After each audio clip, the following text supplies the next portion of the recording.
set up our western hognose snake, we have to understand where they come from and their habitats.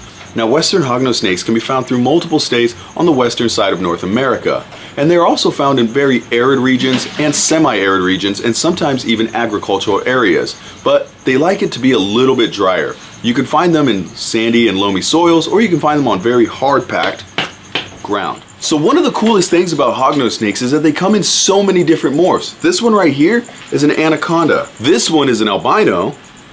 It's an extreme red albino anaconda. As you can see, the contrast on this guy is absolutely intense. And it doesn't stop here. There are so many different morphs of hognose snakes. There's snows, arctics, super arctics, supercondas. There's just a lot of different colors and variables that you can get with the hognose snakes. All right, you guys, so real fast, I just want to show you something. So this is Chancho right here.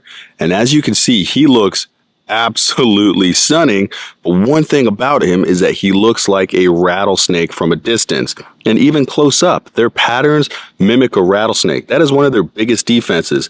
However, for us as humans, unfortunately, it's not the best thing for them, because some people are absolutely terrified of rattlesnakes, and we'll see this little guy, and unfortunately he might not make it. Some people will kill them, and it's a really sad defense that they have, because it doesn't always work for them, or at least in their favor. Now, another thing that they'll do is they'll actually flatten their head and kind of make it more triangular shaped to look more like a rattlesnake. And they'll even flick their tongue out super slow. And another thing that they'll do is they will hiss really, really loud, but it almost sounds like a rattle. So everything about these guys screams rattlesnake, except the little upturned snout and the fact that they're just not a rattlesnake and completely harmless. Now, one thing about them as well is the fact that these guys are rear fang venomous, and what that means is they have these two little fangs in the back of their mouth, and what they use those fangs for is for popping toads and envenomating small lizards and small prey, and it's a very minor venom that is comparable to a bee sting. Now, another thing that these guys do is they will actually play dead if they get scared enough, and when they play dead, they'll flip over on their back, they'll cover themselves in feces, they'll stick their tongue out and just really look dead, and then you can flip them back over, and then they'll flip themselves right back over. So these guys are really big fakers in a lot of ways, but altogether they're just such a fascinating and awesome pet snake. Alright, you guys, so first things first, we're going to use a 36 by 18 by 12 Exoterra enclosure. Now this is going to be a perfect size enclosure for Chancho, because as an adult male hognose, he won't get any larger than 2.5 feet. And females won't get any larger than 3 feet. So this is going to be the perfect size enclosure for any adult hognose. If you're thinking about getting a baby hognose, keep in mind that a 20-gallon enclosure is going to be an ideal size for them. If you get too large of an enclosure, you run the risk of them not eating and just being too stressed in their environment. Now, Zumed's Repti chips are a great substrate that I always recommend for a hognose snake.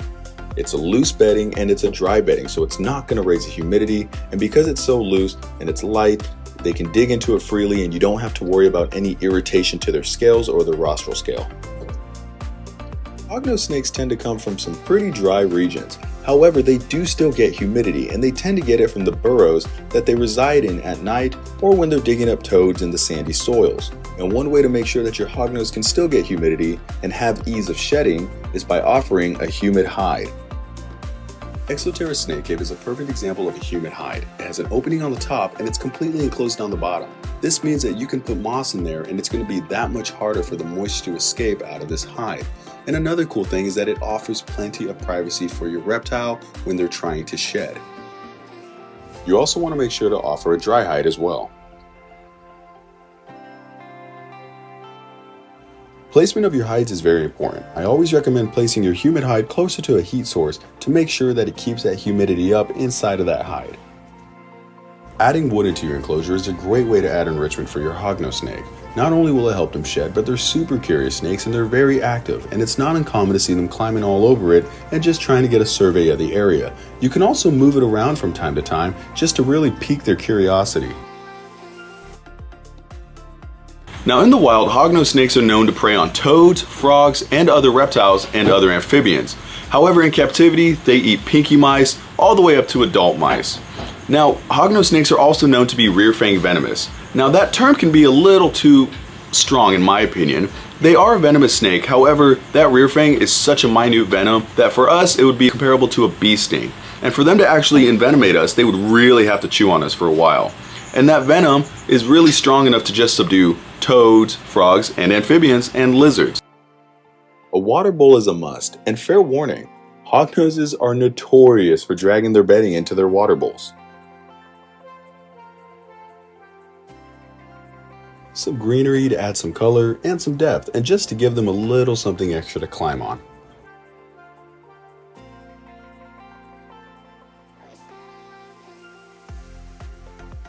Now when picking a heat pad or heat lamp, keep in mind that the state you live in and the ambient temperature in your house play a huge role in which option you go with. But no matter what option you go with, you always want to make sure to have a thermostat. Now, hognose snakes being a diurnal species, it never hurts to offer supplemental UVB. I like to do this by using a linear UVB bulb that covers a little bit more than half the enclosure. Alright, so now that we have this cage all set up, I think Chancho's ready to check it out, but we're going to give him some time to explore and just get all settled in.